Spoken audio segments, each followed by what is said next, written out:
అనంతపురం జిల్లా కళ్యాణదుర్గం ఎమ్మెల్యే సురేంద్రబాబు చొరవతో కదిలిన రైల్వే శాఖ అధికారులు కమ్మదూరు మండల పరిధిలోని కదిరి దేవరపల్లి రైల్వే స్టేషన్ వరకు నడుస్తున్న తిరుపతి కదిరి దేవరపల్లి ప్యాసింజర్ రైలును కంబదూరు మీదుగా దొడ్డేహల్లి వరకు నడపాలని గత కొద్ది రోజుల క్రితం ఎమ్మెల్యే సురేంద్రబాబు కేంద్ర రైల్వే శాఖ సహాయ మంత్రి సోమన్నకు విజ్ఞప్తి చేశారు. దీంతో స్పందించిన రైల్వే శాఖ సహాయ మంత్రి కమ్మదూరు మీదుగా దొడ్డేహల్లి వరకు ప్యాసింజర్ రైలు పొడిగించాలని అధికారులకు ఆదేశించారు.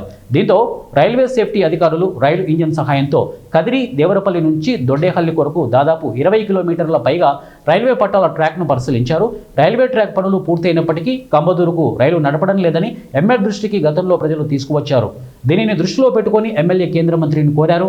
దీంతో కదిలిన రైల్వే శాఖ ట్రాక్ పనులను పరిశీలించడంతో పాటు రైలు నడిపేందుకు శ్రీకారం చుట్టడంతో స్థానికులు ఎమ్మెల్యే అమిలినేని సురేంద్రబాబును, ఎంపీ ఎన్నికల లక్ష్మీనారాయణను అభినందిస్తూ హర్షం వ్యక్తం చేస్తున్నారు.